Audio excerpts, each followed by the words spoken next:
Estamos aquí con Marcelo La Rosa, artista plástico que está exponiendo en el Museo Torres García. Su exposición Marina Geometry.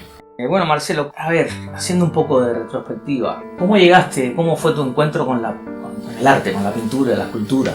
En realidad es como largo de simplificar en poco, pero siempre fui una persona que leí mucho, siempre me interesó todo lo que tuviera que ver con el arte, con el hombre, con lo que no entendía, ¿no? Y en un momento me interesó toda la parte simbólica. Leí mucho los poetas malditos franceses. Y eso sin duda te lleva como a profundizar hacia adentro, ¿no? Siempre fui bastante de tener cierta introspección. Y en un momento me puse a investigar sobre los símbolos fuertemente y las relaciones de los símbolos con la materia. Me puse a experimentar con diferentes materiales: yeso, madera, clavos, pintura. Y un día estaba haciendo un Cristo en yeso. El yeso se cayó, quedó hecho añicos. Y en vez de dejarlo, decidí continuar con pinturas que tenía, pero no tenía pinceles. Y empecé a pintarlo con los dedos sobre el rastro del yeso que había quedado sobre la madera. Y eso fue determinante, primero por la actitud de continuar, digamos, en una situación adversa después de horas de trabajo. Y después porque pasó mi tío que me compró mis primeros pinceles y como no había paleta, una señora que estaba en Mosca en ese momento fue hasta la casa y buscó una paleta que tenía y se la trajo mi tío. Bueno, esa fue mi primer paleta, y una paleta que venía con una tarjeta, con una historia de esa paleta, y esos pinceles fueron mi primer acercamiento, digamos, un poco más tradicional, digamos, a la pintura, lógicamente sin un conocimiento, no siendo muy chico. ¿Edad aproximada? 16, por ahí, 15, 16.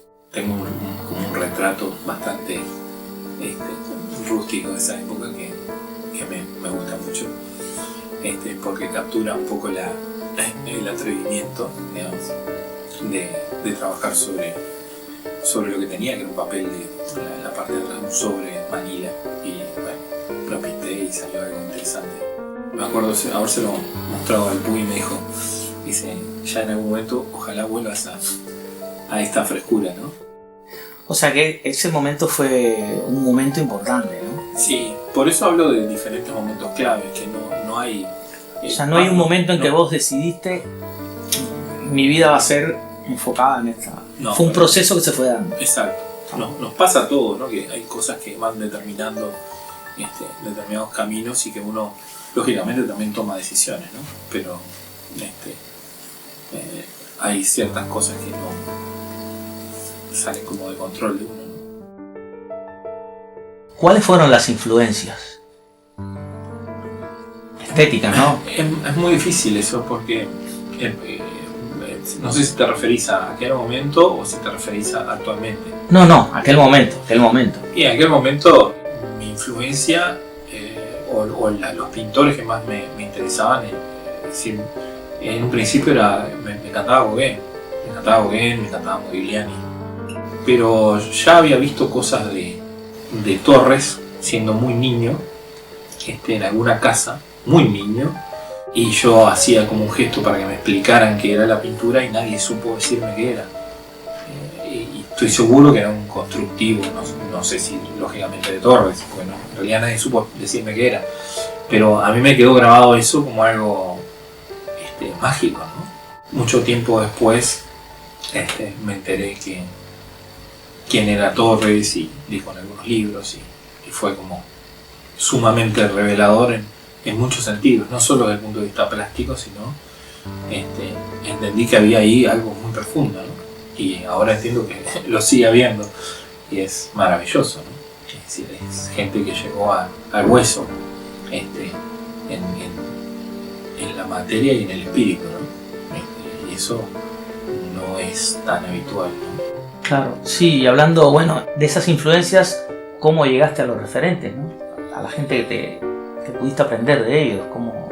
Bueno, Primero di con un libro que se llamaba Lo aparente y lo concreto, que era un facsímil pequeño, como un resumen de muchas clases o conferencias de Torres.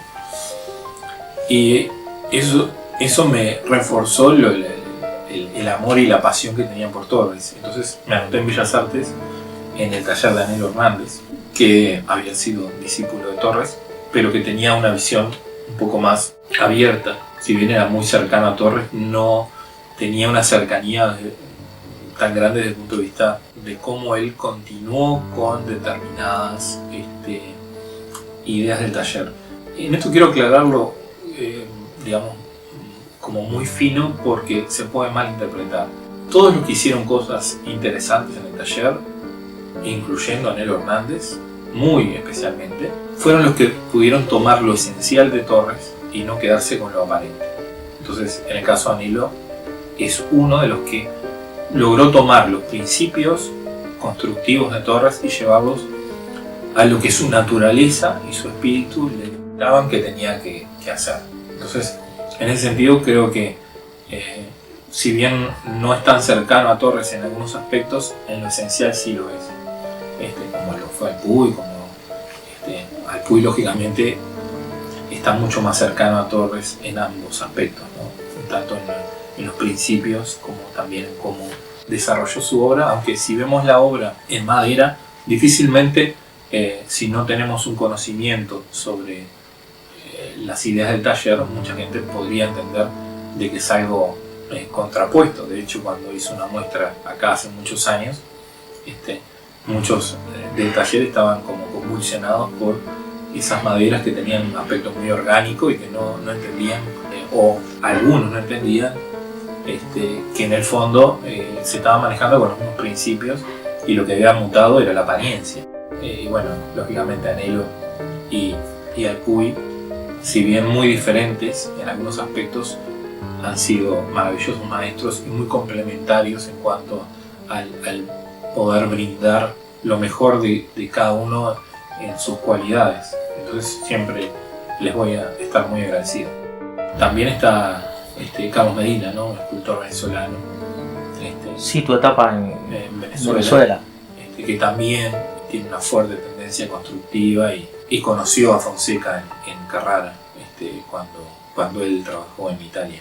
De hecho, quería ir a buscarlo. En el 97, lamentablemente murió ese año. ¿Cómo es el Marcelo de hoy? Todas esas influencias, todos esos referentes, ¿cómo ves hoy todo ese camino, ¿no? Hasta dónde has llegado y esta muestra, ¿no?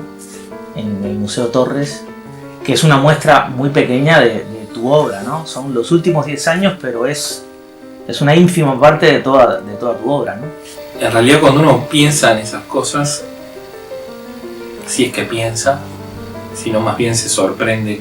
Por ejemplo, me sucedió que me sorprendí al ver obra que nunca había visto en una situación tan neutra en cuanto a cómo están enmarcadas, digamos, y una gran correspondencia entre la obra y dónde está expuesta, ¿no?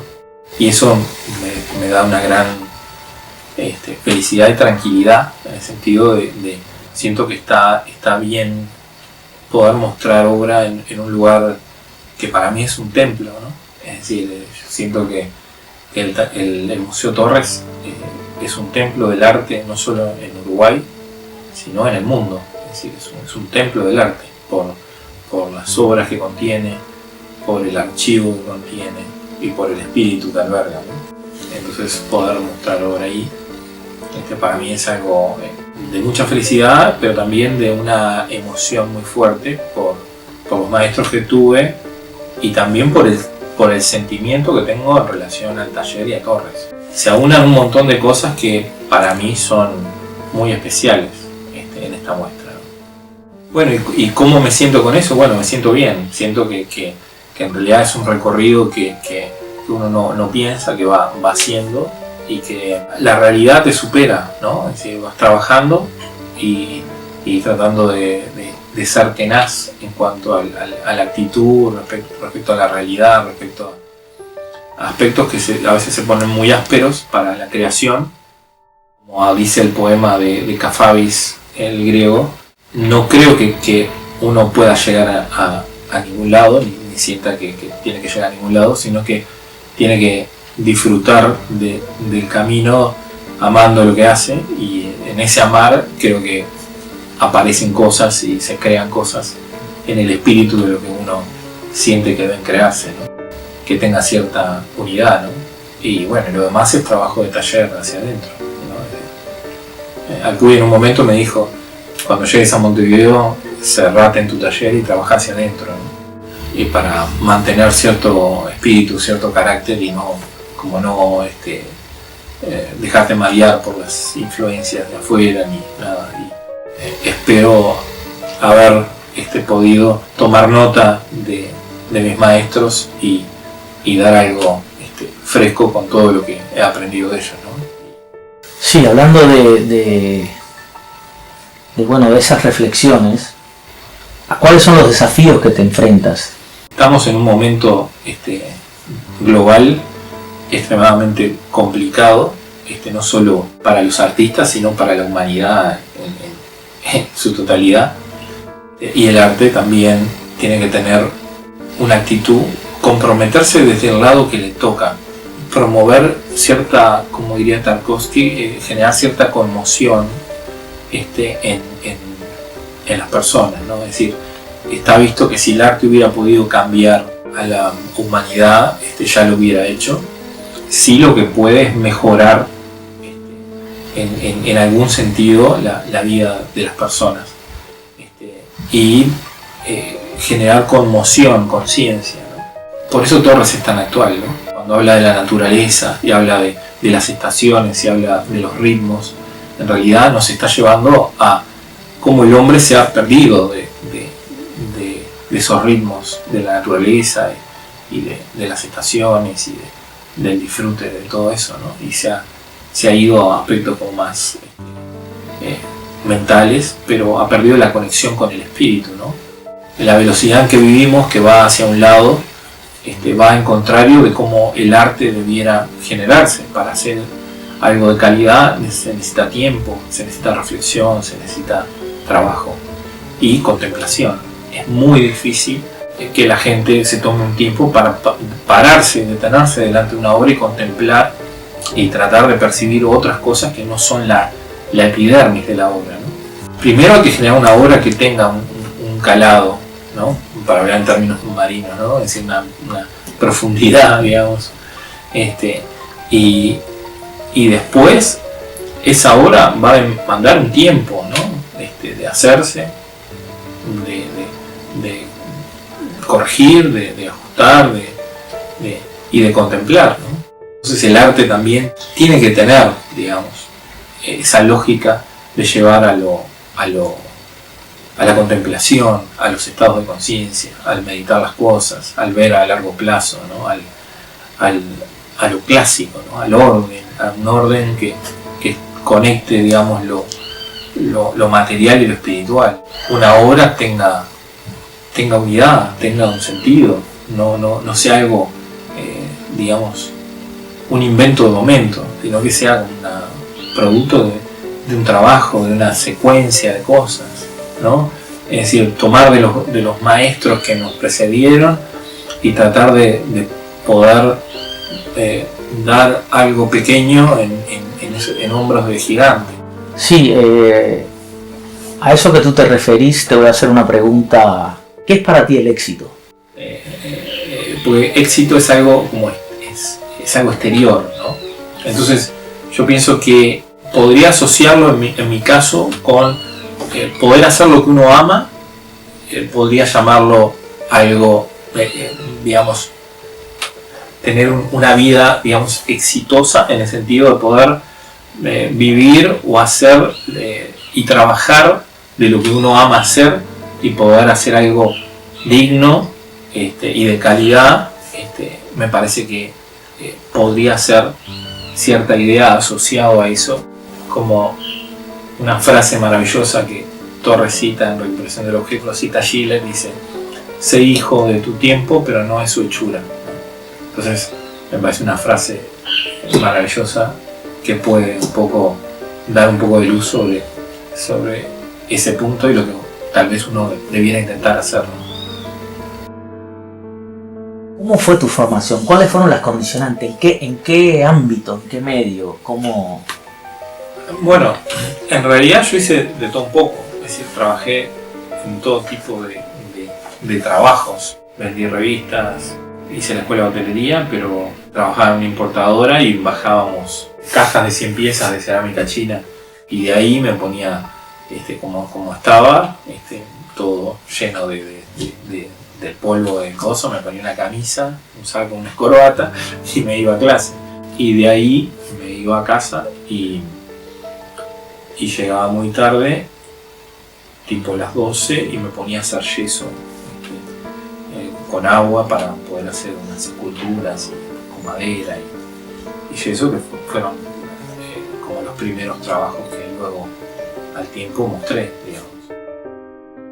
Lo saben todos los colegas, todos los que tienen como una obra, digamos, o han trabajado para tener una obra, han hecho grandes esfuerzos. Es decir, no estoy descubriendo nada nuevo, ¿no? Es decir, no es, como decía Juan Andrés el otro día, ¿no? Es decir, uno se considera, digamos, como un obrero, digamos, del arte, ubica, digamos, en lo que haces y, sí. y te da como mucha fuerza de que tenés que hacer mucho esfuerzo para lograr cierta calidad en tu trabajo, ¿no? Es decir, que nunca, en realidad uno siempre está aprendiendo y siempre está buscando, ¿no? Creo que esa es la actitud adecuada, ¿no? O sea, eso que, bueno, sí, la creatividad está, pero si no hay oficio... Y hay que trabajar mucho, sí. La creatividad no... Y nunca sobra, digamos. Es decir, siempre se puede mejorar.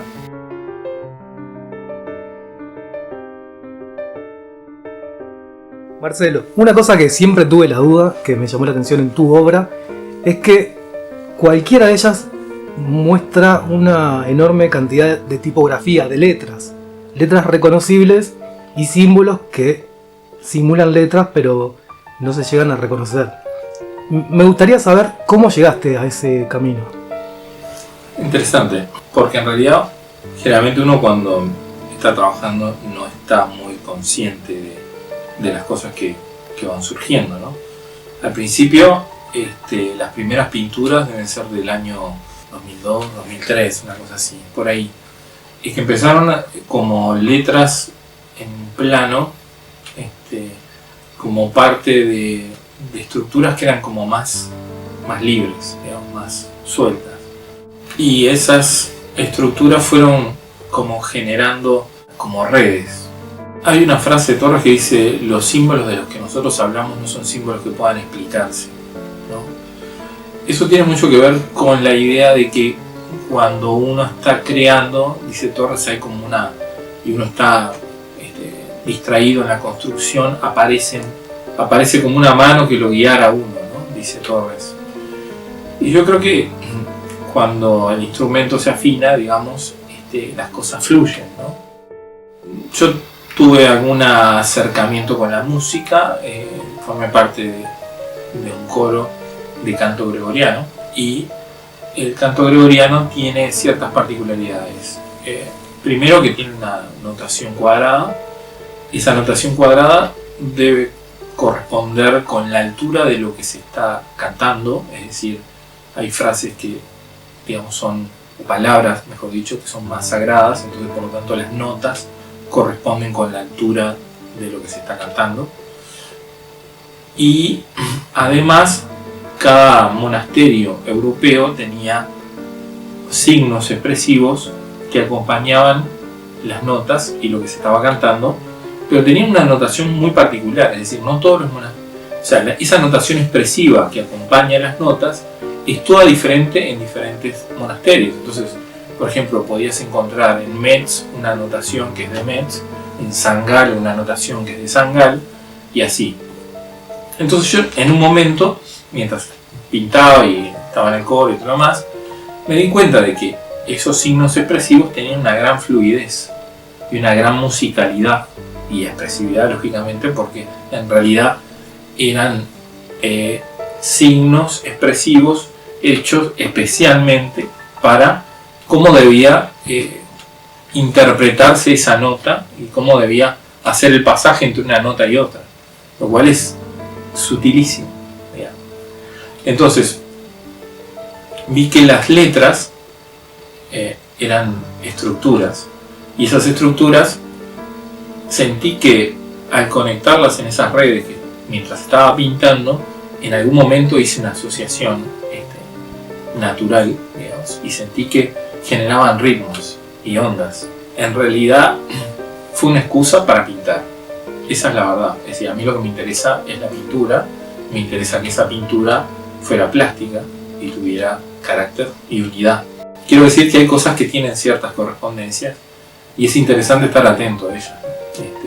Y esas estructuras plásticas surgieron un poco de eso y han seguido desarrollándose con diferentes aspectos y mutando a través del tiempo, ¿no? como estructura y como lenguaje, en función siempre de lo plástico, ¿no? Es decir, no de dar un mensaje sino simplemente de poder generar una unidad plástica en la obra.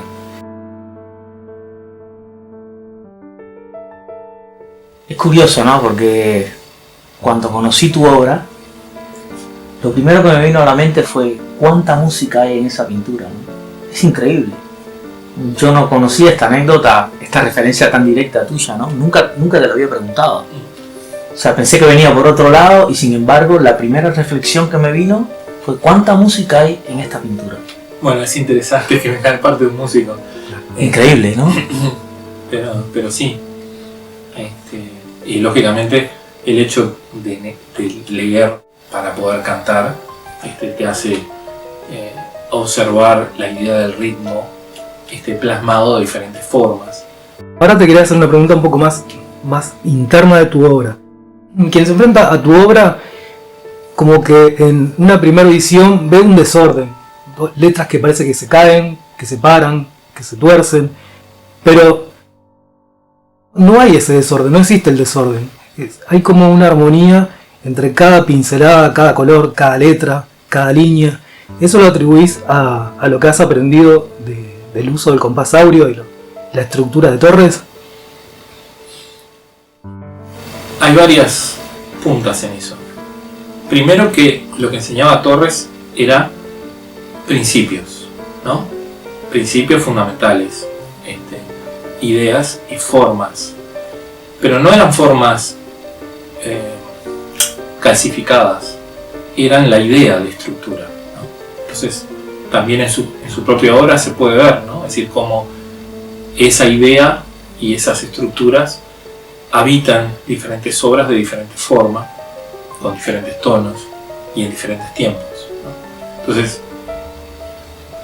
ahí está un poco la respuesta, ¿no? Es decir, la gente que entendió a Torres o que se acercó a las ideas de Torres en un sentido no literal, entendió que lo esencial está en esos principios y no en cómo se ven sus obras, ¿no? Entonces el poder nutrirse de esos principios hace que uno pueda tomar elementos constructivos, estructurales, que generan unidad sin atarse a elementos rígidos o que forman cierta apariencia, ¿no? Entonces, de cómo debiera verse.